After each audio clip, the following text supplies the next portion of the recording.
အားလုံးပဲမင်္ဂလာပါရှင်ဒီနေ့တော့နွေရာသီနဲ့လိုက်ပတ်တဲ့ရှိုးစိတ်မွေးဖာလူတာလေးလုပ်ပြပေးသွားမှာဖြစ်ပါတယ်ရှင်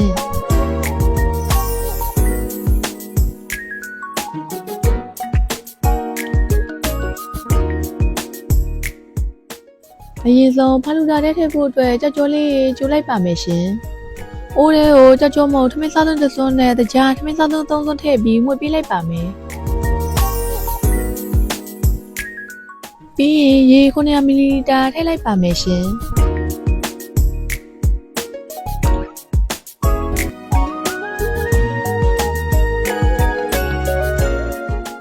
နောက်ဆုံးသမ ्या အနှံလေးငယ်နဲ့ဖူကလာဆေးအောင်လေးထည့်ပြီးအားလုံးသမသွားအောင်မှုတ်ပေးလိုက်ပါမယ်ရှင်ပြီးရင်မီးလေးဖွင့်ပြီးပွက်လာတဲ့အထိကြိုးပေးလိုက်ပါမယ်ရှင်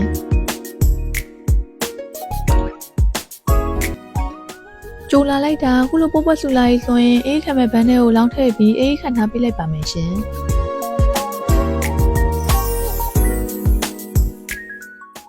ကြော်ကြော်စိမ်းရောင်လေးပြီးသွားရင်ကြော်ကြော်နီရောင်ကိုလည်းခုနအတိုင်းပဲကျိုးလိုက်ပါမယ်ရှင်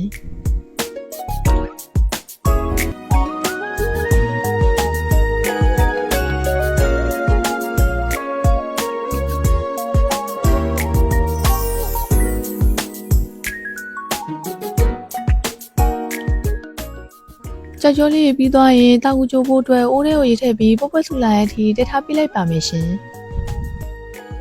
ရေလေးကခုလိုပုတ်ပွက်ဆူလာရေးဆိုရင်တောက်ကူဆက်ချိန်ဝက်တဝက်နဲ့ဖုကလာနီအောင်လေးထည့်ပြီးအားလုံးသမသွားအောင်မှုတ်ပေးလိုက်ပါမယ်ရှင်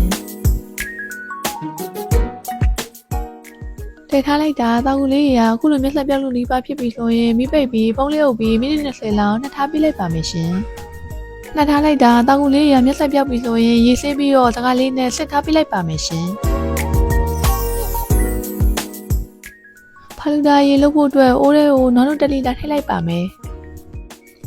ပြီးရင်နိုးစိမ့်တစ်ပူပါထည့်လိုက်ပါမယ်ရှင်ဝမ်ဒီနိုးစီရှောင်းလေးလီရှောင်းမှထည့်လိုက်ပါမယ်ရှင်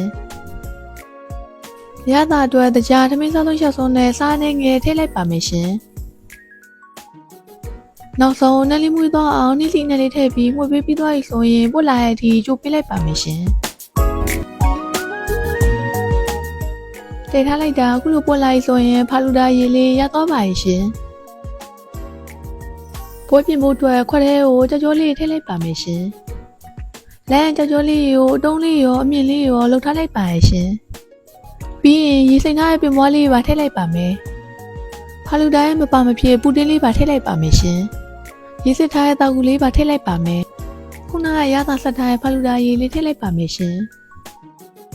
နောက်ဆုံးဗနီလာရေခဲမုန့်လေးထည့်ပေးပြီးသွားပြီဆိုရင်ချိုးစိတ်မွေးပြီးရအောင်စားကောင်းတဲ့ဖာလူတာလေးရသွားပါရဲ့ရှင်ဒီဖာလူတာလေးရဆိုရင်နွေရာသီနဲ့ရအောင်လိုက်ပတ်တဲ့အေးလေးတစ်ခွက်ဖြစ်ပါတယ်ရှင်အားလုံးတို့အဆင်ပြေမယ်လို့မျှော်လင့်ပါရဲ့ရှင်လမ်းဗီဒီယိုလေးကိုဆုံးဖြတ်ကြည့်ပေးကြတဲ့ငွေချင်းအားလုံးကိုကျေးဇူးတင်ပါတယ်ရှင်နောက်ဗီဒီယိုမှာပြန်တွေ့ကြမယ်နော်ဘိုင်ဘိုင်